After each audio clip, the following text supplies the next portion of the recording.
generous in the month of Ramadan. If you really read about some like hadith of the Prophet, when people would give him a gift, he wouldn't say like, oh, thank you. He would end up giving to like the person next to him, or to his family, or to another Sahaba, right?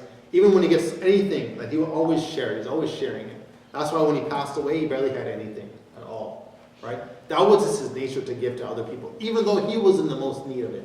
Right? We all know he wasn't rich and he didn't eat much meat and so forth. But when he would get it, he would give it to others. Like, that was just his character. Now, here in this hadith here, I want you guys to look at the wording here. It says that the Prophet ﷺ was most generous than most people, but he used to be more generous in Ramadan when Gabriel met him.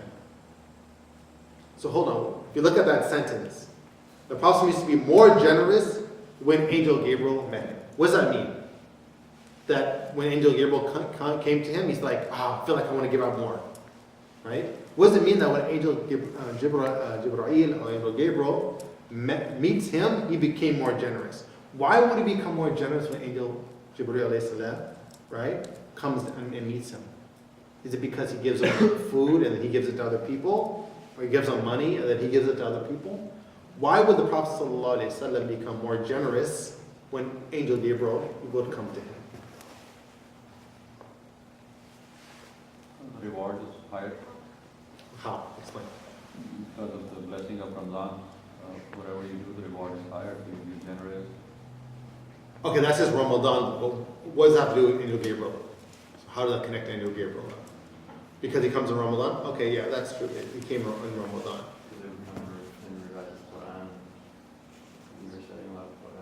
So go ahead. You're warm. You're on that note. Good. When you recite Quran, it makes you more generous. That's beautiful. Ibn Hajar rahimahullah mentioned the same thing here. He said, why did the Prophet become more generous? Because of the reciting of the Quran so much affected his soul to make him give out more. We don't even think about the Quran like that. I think it's a book of barakah. You just read the letters and you get a lot of blessing. But it's not supposed to affect me. I'm not supposed to become a better person by reading it, right? But no, that's exactly what you're supposed to. That's what it does. So Ibn Hajar even mentioned something really awesome here where he says the wisdom is that from the visits of Jibreel alayhi salam, visiting him and going over the Quran, this kind of renewed his faith. The Prophet's faith is like, skyrocket, right? But kind of renew that, if you will. Kind of like hyped him up a little bit more, if you will. His commitment and increase his soul, benefiting his soul, which a pure soul is directly affected by the Quran, and therefore a pure soul is directly connected to being more generous. Understand? That's the connection. Because someone who's really generous is someone who has a really clean and pure soul. They can't walk by somebody with a cup and a sign that says, please help me, and to say like, da-da-da-da.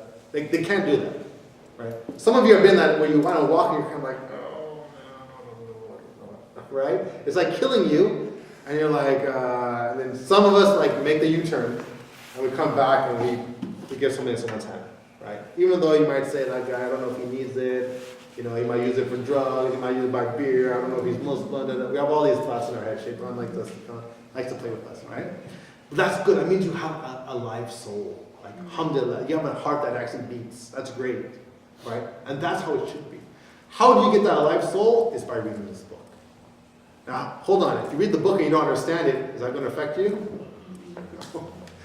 If you look at the word here in the Arabic here, those who understand the Arabic a little bit, right?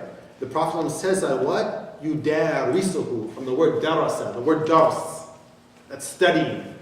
That they will come and they will study the Quran. Right? So not just reading, but they'll go over like the meaning and stuff.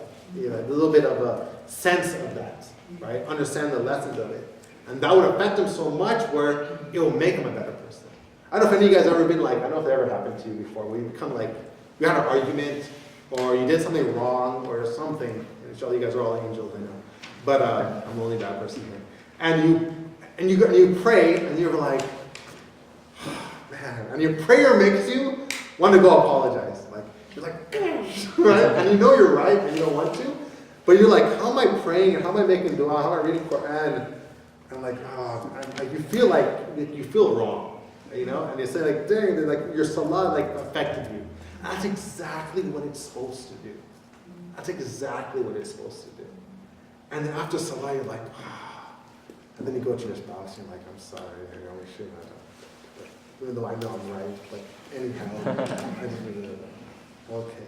And it's weird, and you say like, you know what, I'm not gonna make up with this person. I know I'm right, or blah, blah, blah.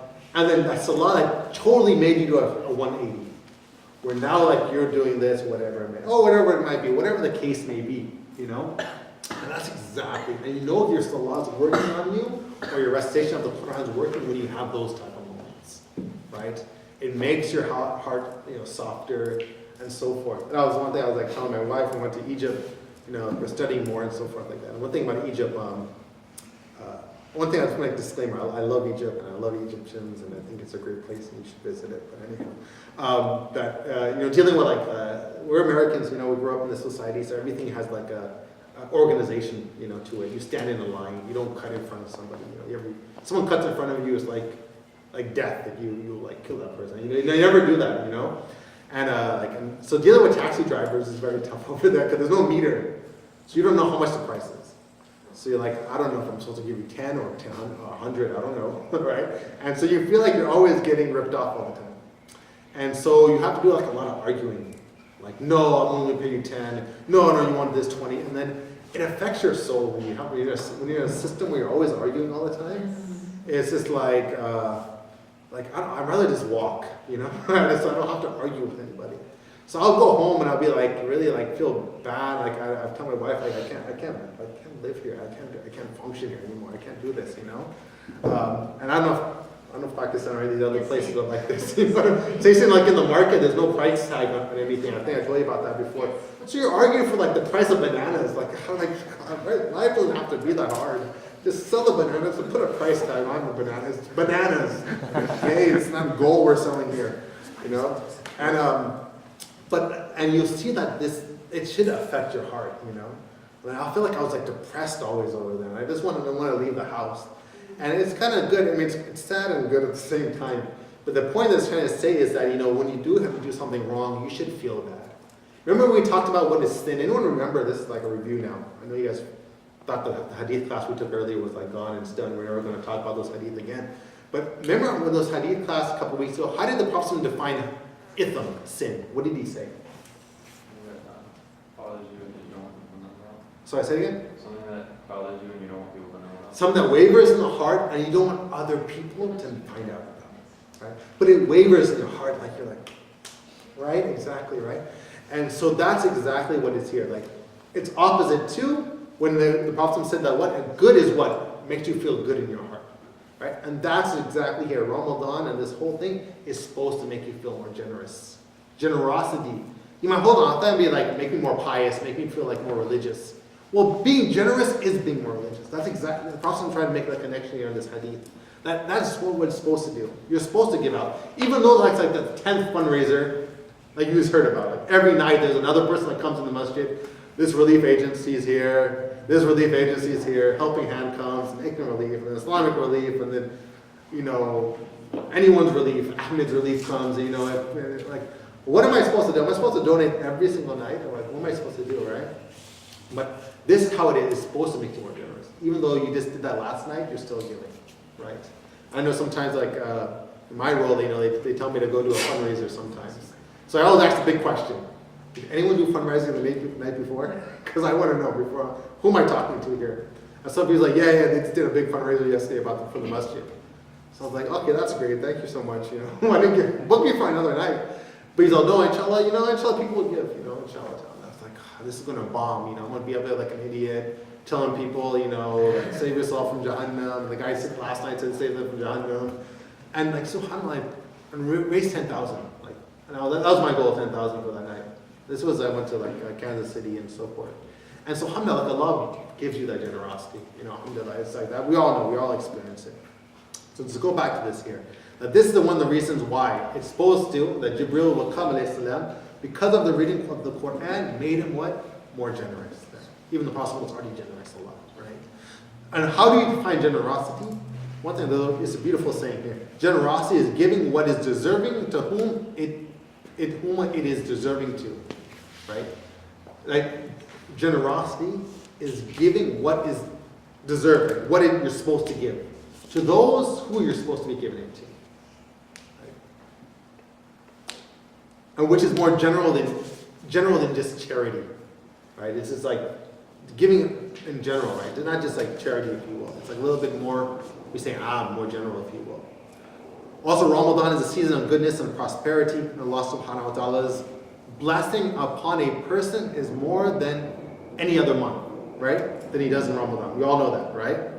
So here, the Prophet ﷺ is affected by Allah's increase in his blessing.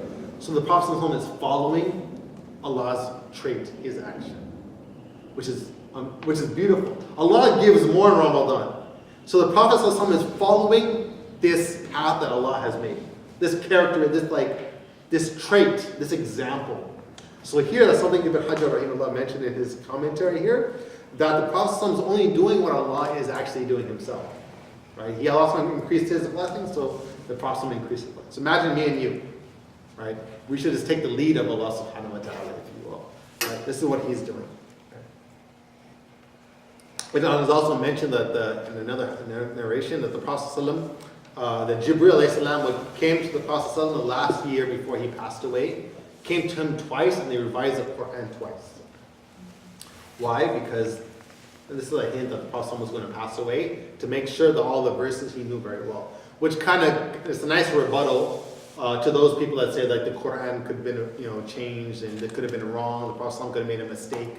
Like, no, obviously there's multiple ways we can answer that. But one way is that Jibreel alayhi salam came twice in the last year to kind of go over the Quran and make sure that everything was understood and thabit, if you will, established and well known, if you will. So that's something just to mention.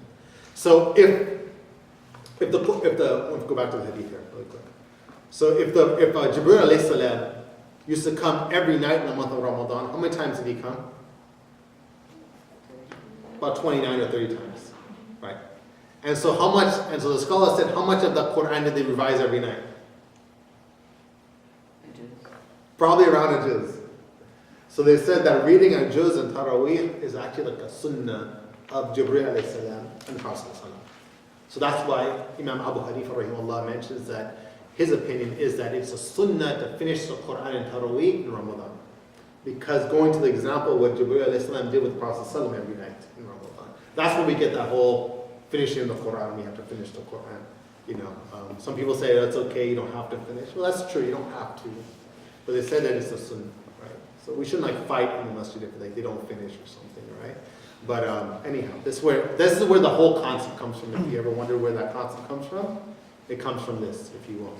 So this is where the concept comes of 8 or 20, because if you have to do one juz, you don't do it in 8, then if they're doing it in 20, so you're supposed to stand there and do the 20. Not technically, no. The 8 and 20 comes from another hadith we'll be talking about next week. Where the Prophet mentioned the Prophet will get up at nighttime and pray 8 rakats, a night prayer of 8 cycles. And people debated that 8 is talking about tahajjud, not tarawih, right? Because Aisha radiallahu anha said, and now I'm taking away from next week's material, in case some of you guys don't come, I won't get a hint, that the Aisha radiallahu anha mentioned in the hadith that the Prophet never prayed more than 8 rakats at the night prayer, inside or outside Ramadan. Tell me what the lesson you can learn from that wording. What's a hint in that wording? So it's just 8, not 20. Well, how do we know that it's not 8? If you want to go for that opinion. Look at that wording again. Aisha radiallahu anha said that the Prophet sallallahu alaihi wasallam would not pray more than 8 cycles of night prayer inside or outside Ramadan. That's the maximum. Yeah, you're right. I mean, it could be tahajjud or it could be... So he just did It has 8, to even be if it 8 was or Ramadan. less. He just did 8. There's a key word there. Say it again, I think you got it. Even if it was Ramadan, he did 8. Outside of Ramadan also, he didn't do more than 8. He just did 8. It's clear. Aisha radiallahu anha said that he didn't pray the night prayer only 8 recitals. He didn't do more than 8 inside or outside. You do Taraweeh outside Ramadan? No. So the hadith is talking about what? Tahajjud.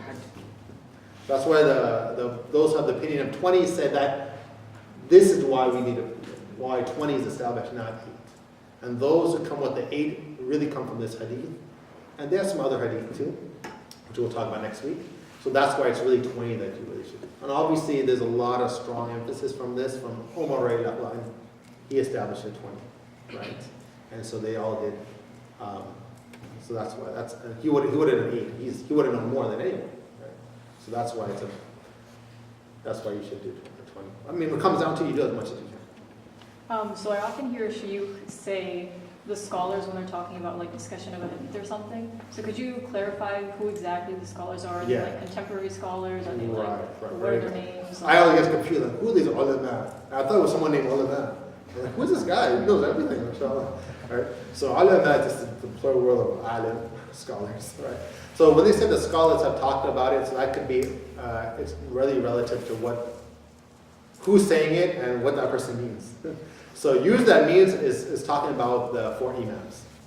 That's usually what they're talking about. Yeah, and the 4 imams, like I'm taking away from all my material from next week. Now now you guys are making me work harder now. The 4 imams about Imam Abu Hanifa, Imam Malik, Imam Shafi'i, Imam Ahmed ibn Hanbal, rahimahullah. All the 4 imams have the opinion that you pray 20. There's secondary opinions in these schools that you do 8, but the majority of opinion of all the 4 madhab is that you pray 20. Like, no one says that other than that. Imam Malik said 36, but no one wants to hear that opinion. There's a reason why he said 36, and I'll go over next week. But anyhow, that's what they mean. Usually when they said the scholars have talked about this, is that they're usually, if it's a fiqh discussion, then it's usually talking about the 4 imams. Like right now I'm talking about the scholars have of the opinion that the angels are chained up is either because of this, or this. I'm more talking about the scholars who interpreted this. You're like, so who are they? Well, then you have to ask. So Ibn Hajar, Qadi Iyad, scholar, another scholar have had hadith. So other people as well that you have to go into. So it's all relative of what the subject of what you're talking about is. I don't know if that answers your question. But most of the scholars that you're talking about are dead. Like, Contemporary scholars. Okay, now I understand what you're saying now. Yes. So usually they're not talking about modern day. Okay. But they can. Depends on what that person's talking. I mean, what are they referring to? Right? If you guys ask me what's the opinion of music, I said, well, the scholars have said X, Y, and Z. That might be the modern scholars then, because it's a more of a relevant modern day issue, even though that issue also is an old issue. So it kind of depends. So you kind of have to ask, like, what do you mean by that?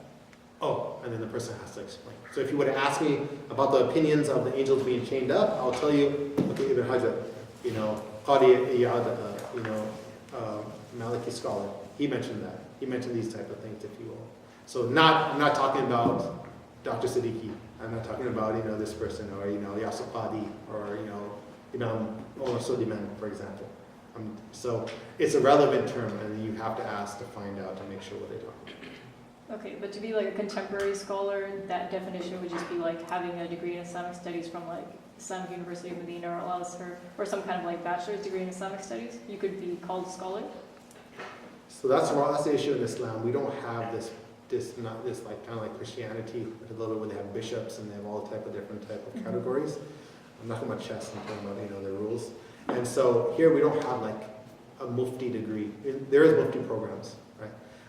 But it's not like agreed from all around the world. Everyone's going to say, okay, you went to Azhar and you are a true sheikh.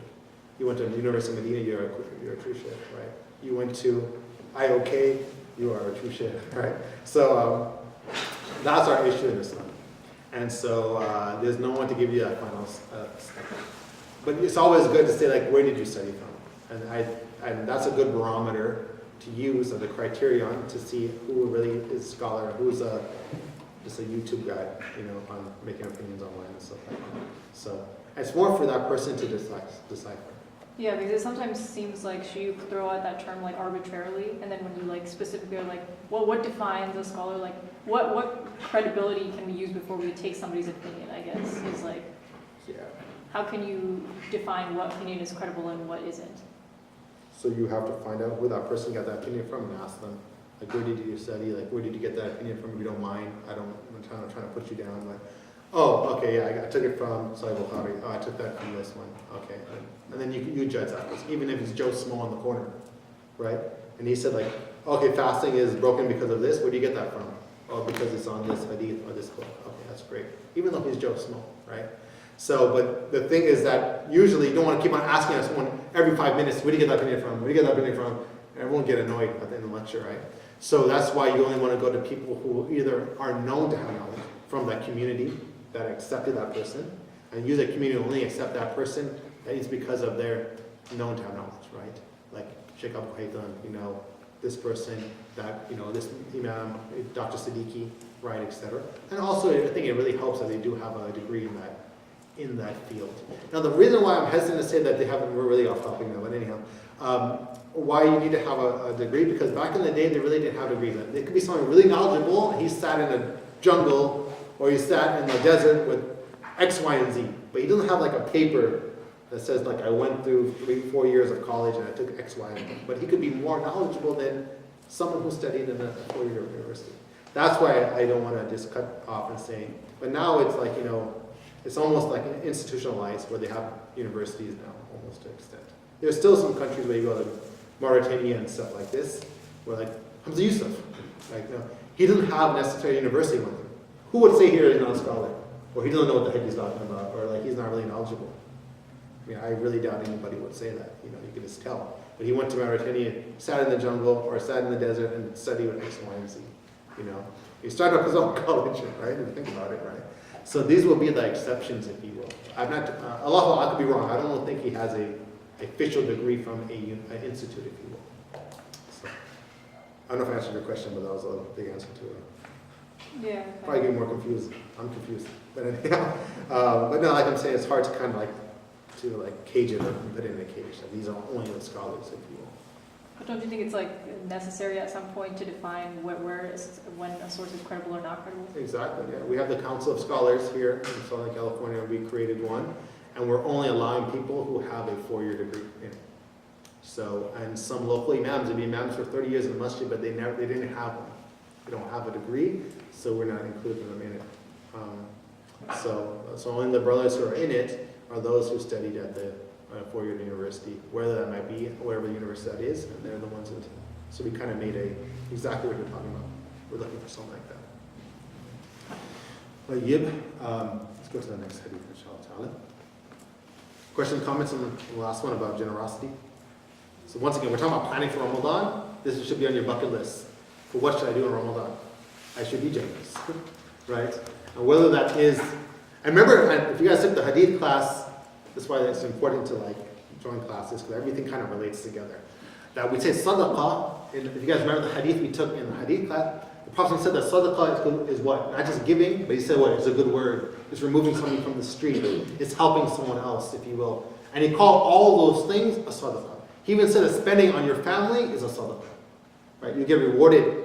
And he used the word sadaqah. Yeah, and he didn't use the word as something else, hasana or something like that. So you open the realm of sadaqah, right? So there's a lot of things you can do, not just like, you know, I have to give money, I have to give money, I have to give money all the time, right? Yeah, you going up there and cleaning up the iftar table, helping put the chairs back, inshallah ta'ala, but you do it every day. Like, it's something you do. If you can't put money in the box, if you will, right? But yeah. Did we do number 5? Sorry? Yeah. Where'd that voice come from? Say it? Did we do hadith number 5? Yeah, did I skip something? Did? Yes, we do. This one? Oh, so I'm the most generous. Oh, yeah, we did. Yeah. Yeah. Number 6. Prophet said that ينادي مناد يا باغي الخير أقبل يا بادي الشر أقصر والله أتقى من النار ذلك كل ليل.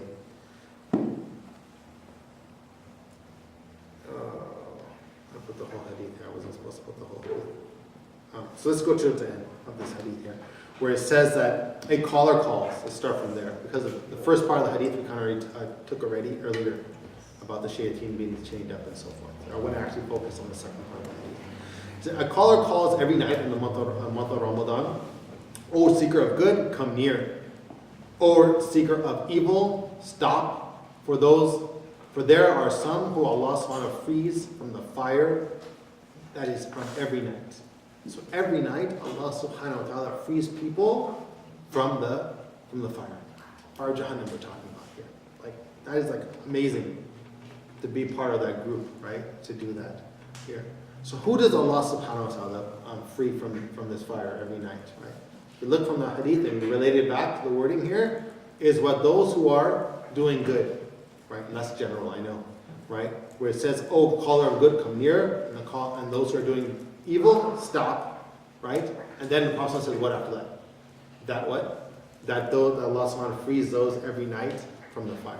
So meaning that those who pursue more goodness in the month of Ramadan, steps it up a notch. I mean, whatever that's charity, whatever that may be, right? Then you'll be qualified to be part of this category. You'll be the lucky ones that fall in this batch every single night to be freed from the fire of Jahannam, right? And this should be a strong push to every day in Ramadan, from the first night, what can I do, right? Could I put a chair away in the masjid? Could I call a family member? Can I donate, if you will? Can I read X amount of Quran? Even though I'm so tired, can I at least put the CD of the Quran in the car, right? Can I put it on a lecture, if you will? Can I not, maybe not watch TV? Maybe I could do something else, if you will. All these type of opportunities are there for those who come to good and those who stay away from the evil. Then you will be qualified to be part of this group, amongst other things that you could do, inshallah, right? So this is a big point here. This hadith is knowing that this is happening every single night. This is a big encouragement when you're really tired, like, I don't know what I'll read tonight. I'll take tonight off. Which is true. People are tired, I understand. I mean, I'm not telling you guys are robots and people have long days at work and blah, blah. But even if you're there for just the 2 or 4 or 8, you can't stay for the 20, right? At least you can do something there, right? And even if you have to sit out, 2 rakats or 4, and have your chai and, whatever, throw some water on your face, whatever it is, and then jump back in the prayer line, then do that. Right? A lot of us, even myself, you go out for like 2 just to get like a drink of water, and you see some friend, you end up talking for the next 30 minutes, and you're like, oh, they're doing with them. It goes back then, right? And I know that happens to me. This guy wants to talk to me about his world problems and this and that and stuff. And it's good. It's good to help people out. I'm not saying you should push people away if they're in need, right? But sometimes, the conversation ends up talking about whatever, like the color of the wall in the masjid or something like that, right? People talk politics and stuff, right? And so just to make sure that, to try to focus yourself. And be that person where you say, like, hey, I think we should go back in the prayer line. I don't want to miss. And you see that person like, oh yeah, go ahead. Let you go. But they'll stay, right? And that's always good. But it's hard to say that because you want to make that person feel bad. But go ahead. This is all that's there every single night. That's there. Which also means that what should be one of your du'as every night in Ramadan? Ask for Allah to save you from the fire every night, right? And not just Allah save me from the fire in general. See, Allah, like, I know that I heard from your hadith that from the Prophet that every night this is happening, Allah include me in this group. And next night, guess what? Allah include me in this group. Make your dua more personal. I'm really big about people not making these like standard du'as. This is one that my mom taught me. Rabbana atina fid dunya hasana fil akhirati hasana wa qina adhaban nar. Rabbana ighfir li wa li walidayya wa lil mu'minina wal mu'minat. Subhana rabbika rabbil izzati amma yasifun wa salamun ala al-mursalin. And it's like, what did I say? I don't know. And we just do it every time, right? I'd rather you say something that's more personal, that touches your heart, that brings tears to your eyes, that brings awareness to what I'm saying, than for you to say like. And I'm not putting down du'as from the Quran. Like, don't get me wrong. Like, I wouldn't do something like that. That is super duper important, right? But sometimes change up your order of your du'as. Because sometimes everyone has that standard order, same one you say all the time, Rabbana la tu'akhidhna in nasiyana. Rabbana atina fid dunya hasana. Rabbana ighfir li wa li walidayya. And then like you have your standard order, right? Change that up a little bit. Say in reverse or something, I don't know, right? Or say it in English or Urdu or Spanish, whatever language you want to, if you will. But make it personal when you ask Allah subhanahu wa ta'ala. We're talking about planning in Ramadan, right?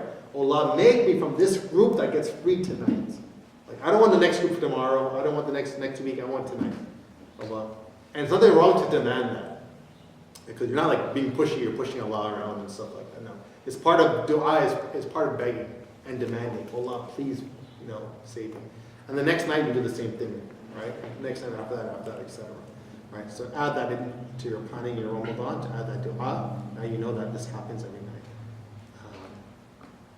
Question or comments on that? 12 o'clock, oh my God. Next hadith, we're going to go over really quick, and this is probably the last one. There's one more after this. This is a very, very big one. So this is a part of a hadith. There's a longer hadith, and I'll kind of summarize it. One time the Prophet ﷺ was going to go up for the khutbah on the minbar, go up and walk up the steps of the minbar to give the sermon. And when he was walking up the steps, he said Ameen 3 times. Ameen, Ameen, Ameen. And then the Sahaba were all scratching their head because they're like, we never heard the Prophet say Ameen before the starting of the sermon. What is that for? And so after, the Sahaba is always inquisitive, right? So they said, oh, Ya Rasulullah, we saw you do something you never did before. You said Ameen 3 times, and what was that about? So the Prophet said that, Angel Jibreel alayhi salam came to me at that moment, and he told me 3 times, 3 du'as. He said, number 1, he said, may the person who hears your name and doesn't say salams on you, when he hears the word Muhammad, he doesn't say sallallahu alayhi wa sallam, may he be ruined, or may he, let me get the word here. May he be ruined, let's put it that way, right, for now. I'll get the word in here. Oh. Wow. May he enter the hellfire. Right? That's actually quite strong, if you will. من ذكر عنه يا محمد فلم يصلي عليك فدخل النار. So who doesn't say salams on the Prophet will enter the hellfire? Like very strong wording there. So, and let him be pushed away from Allah subhanahu wa ta'ala. And the Prophet, an angel Jibreel alayhi salam told the Prophet, say Ameen, and the Prophet said Ameen. And then the next thing that Jibreel said to the Prophet, may who sees one of his parents in old age, not just 2, cut it down just to 1, in their old age, and they're not granted forgiveness, not granted Jannah from taking care of their mom or their dad, may they enter the hellfire. Because they neglected their parents. That's such a major, major, major sin. We might not think about that, but it's a really major sin. And so Jibreel told the Prophet to say Ameen, and the Prophet said what? He said Ameen. Okay. And when the Prophet said Ameen to a dua, yani khalas, it's over. It's accepted. It's not like maybe Allah will accept it, maybe He won't accept it. It's like, it's done. It's written in stone. And then Jibreel, this is what I want you to focus on. In a Jibreel atani, فقال من أدرك شهر رمضان ولم يغفر له فدخل النار فأبعده الله قل آمين فقلت آمين. Jibreel said to him 3rd time, whoever sees the month of Ramadan and not gain forgiveness of Allah subhanahu wa ta'ala, then they will enter the hellfire. And Jibreel told the Prophet to say Ameen, and the Prophet said what? Ameen. That's like a really scary dua, or hadith, I should say. So here it said that whoever reaches the month of Ramadan, all of us have reached many Ramadans before. Brother Dalen, first Ramadan, inshallah ta'ala, right? Alhamdulillah, right? And he's saying that whoever sees the month of Ramadan and does not gain forgiveness in it, right? Then they will enter the hellfire. Now, why would somebody who just didn't get forgiveness in Ramadan, but maybe they're not going to get forgiveness outside Ramadan. That's possible. They did Hajj or something, right? And so they don't get forgiveness in Ramadan. Why would they enter the hellfire? Why do you think that? Why do you think that for? Why shut them down already? Sorry? They would have had neglect Ramadan to not receive any sort of forgiveness. They neglected our side of here. It's really, really easy to get forgiven during Ramadan. So. Yeah, so they kind of neglected Ramadan. They neglected Ramadan, okay. Yeah, exactly what you said. They neglected Ramadan, so therefore they don't get forgiveness. Anyone else want to jump in? The rewards are so high, it's an opportunity. Somebody misses that opportunity. Good, you're on the point that I'm looking for. Is that Ramadan is like, it's like you're in one of those game shows where money's falling and you can't grab $1, you keep on slipping or something. It's like the opportunity is so much that if you're not forgiven on Ramadan, then forget about anything else in Ramadan. If you can't grab that money that's coming down to you, how are you going to try to get it outside by working or doing something else? someone's giving you money, throwing it at your face, and you can't catch it, then what are we going to tell you about outside of that, if you will? So there's so much opportunities for forgiveness in the Ramadan. If you can't get in there, then good luck outside. It's like almost impossible, right? You have to be like, you know, really, really bad, or something must have really happened for you not to get forgiveness in Ramadan. Right? You really have to mess up big time, if you will, right? And this is something that, you know, that it's almost like, how did that person miss up? So let me ask you this. How can somebody not gain forgiveness in the month of Ramadan and enter hellfire? They neglect it, right? One thing, I think I pointed to this earlier in a couple of hadith classes earlier, is that how can someone miss out on this opportunity? And we go to Surah Nur, chapter number 24 in the Quran, where Allah subhanahu wa ta'ala says, وَلْيَعْفُوا وَلْيَصْفَحُوا أَلَّا تُحِبُّونَ أَن يَغْفِرَ اللَّهُ لَكُمْ. Where Allah subhanahu wa ta'ala says that if you want forgiveness, right? Allah in this hadith here says that who doesn't get forgiveness in Ramadan, then forget about it. Right? You just, how did you miss it? And in the Quran, in Surah Nur, chapter number 24, Allah subhanahu wa ta'ala says that tell the believers, me and you, to forgive and pardon. What do they want Allah subhanahu wa ta'ala to forgive them?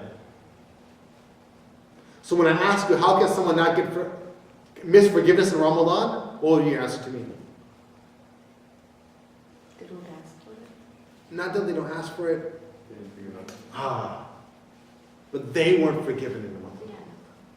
So from day 1 to day 30, they just never forgive that family member, their brother, their sister. Sometimes their own parents, people have arguments with, right? That brother in that same masjid that prays on the opposite end, where they don't talk to each other. Or that sister that they have some beef with, right? Or the masjid president, or the imam himself, right? And all 30 days go, and you don't shake that person's hand, and you have this, you know, this person did this to me, and you thought you were getting forgiveness on all 30 days? And guess what? You're not going to get forgiveness after that. You were joking to yourself the whole time. And you thought you were so pious, I was standing up for 20 rakats and you didn't leave after 8. But this, and you want to get forgiveness from Allah subhanahu wa ta'ala? That's how someone can miss it. That's how someone can miss it. Right? It's conditional. Right? How can you go to Ramadan and not give forgiveness? Because of that. You don't even forgive yourself. You're not in the category of forgiving people. So how are you going to do it in the first place? Right? Right? You know what I mean? It's like the American government giving all their citizens X amount of money. If you're not an American citizen yourself, you're not going to get it. If you're outside, that's it. So if you're not a citizen, if you're not a person who forgives, you're not even in the category of people who forgive, then how are you going to get forgiveness, right? You're not even in the batch of people. You're going to miss out of it. Right? Which should be like a strong, strong check before this Ramadan starts to get that out of the way. Right? Before Ramadan starts, so you're not missing about getting freed every single night. And I think I mentioned it multiple times before, and I'm really passionate about this thing, right? Of making that call to that family member, texting that family member. Yeah, they're not going to pick up the phone, they're not going to return your text, they're not going to open the door for you, but you do your part. And if you're doing your part, then you'll be in that forgiveness. Because you forgive, even though it wasn't accepted from you, you'll be in that category, if you will, right? And that's something that you could, we're talking about planning for Ramadan, that should be on your bucket list. Do not enter the month of Ramadan if you haven't forgiven that person. Right? And not saying that, I forgive that person in my heart.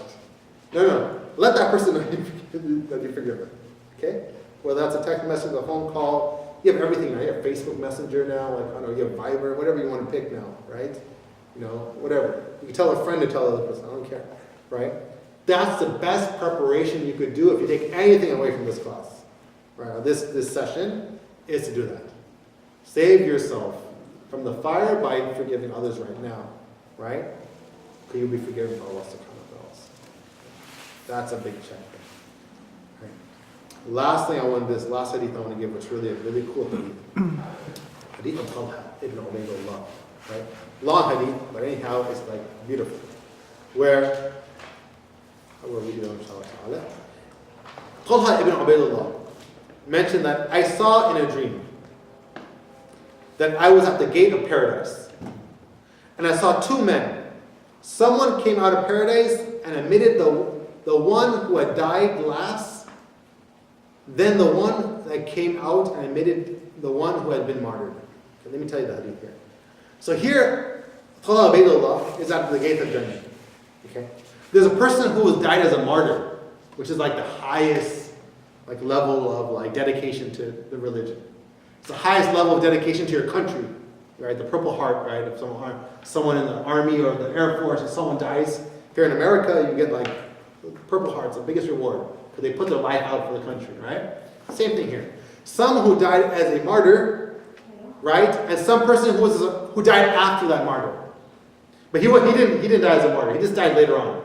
Okay? We have Ahmed, for example. He died in a battle defending Islam. Alhamdulillah. We have Farouk. He died 3 years later, just on his bed. You know, he had a sickness, right? So these two people are standing right there. Talha said in the dream, I'm standing at the gates of Jannah. And a person came out of Jannah and grabbed the hand of the person who didn't die as a martyr and pulled him in. And Talha is saying what?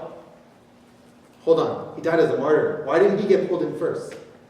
And then that person came out of Jannah and came and got the martyr and walked him into Jannah. So Talha is like, what's on? Hold on, why didn't the martyr come in first? We all know the martyr gets like a lot of reward. He gets to have intercession for his family to come into Jannah, etc., etc., etc.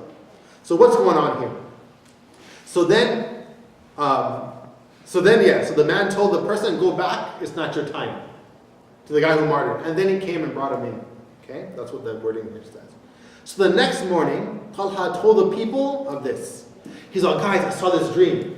This is what happened. The Sahaba were like, wow, that's a weird dream, that's crazy. And then the Prophet ﷺ heard about this dream. So he said, Talha, did you have this dream? Are you the one that had this dream? He said, yes. So the Prophet said, you know what, let me explain this dream for you.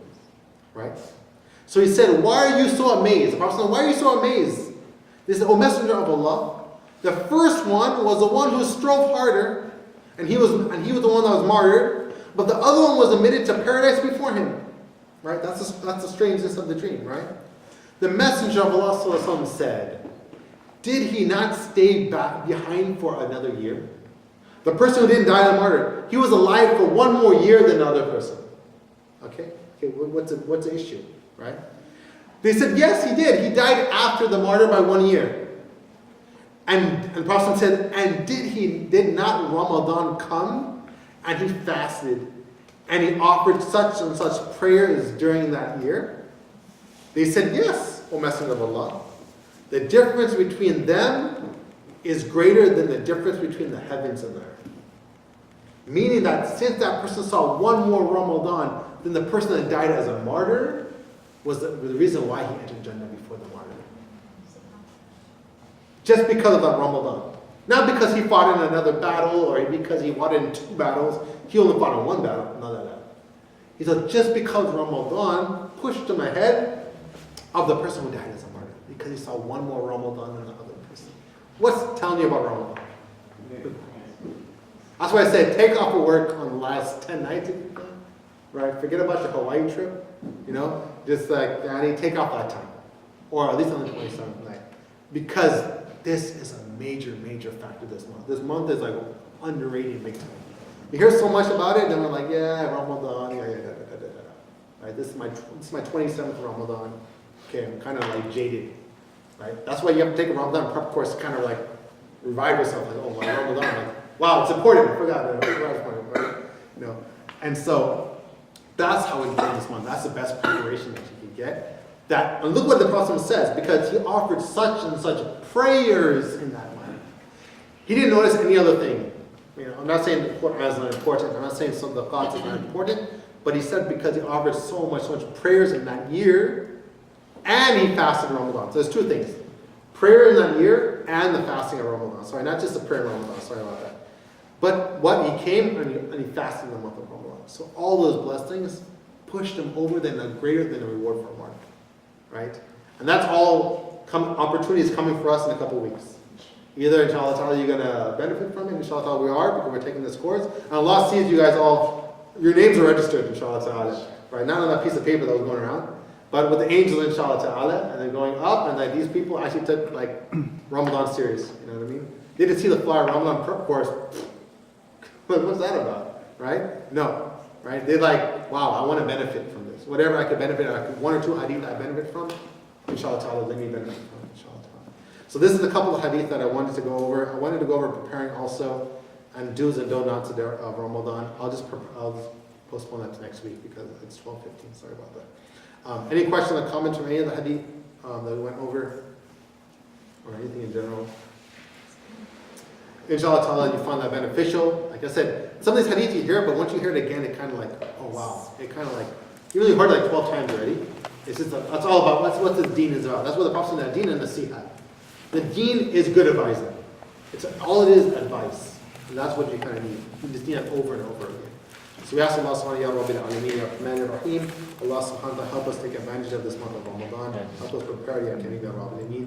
Allah subhanahu wa ta'ala help us to be those, make us of those who are freed from Jahannam every night, Ya Rabbil Alameen. Make us of those that earn your forgiveness in the month of Ramadan, Ya Rabbil Alameen. O Allah subhanahu wa ta'ala, make us of those who forgive, Ya Kareem, Ya Rabbil. Make us forgive those who have hurt us, Ya Rabbil Alameen. Make our hearts soft, Ya Kareem, Ya Rabbil Alameen. Make us of those who give out charity in this month more than we have before, following the sunnah of the Prophet sallallahu alayhi wa sallam, Ya Kareem, Ya Rabbil Alameen.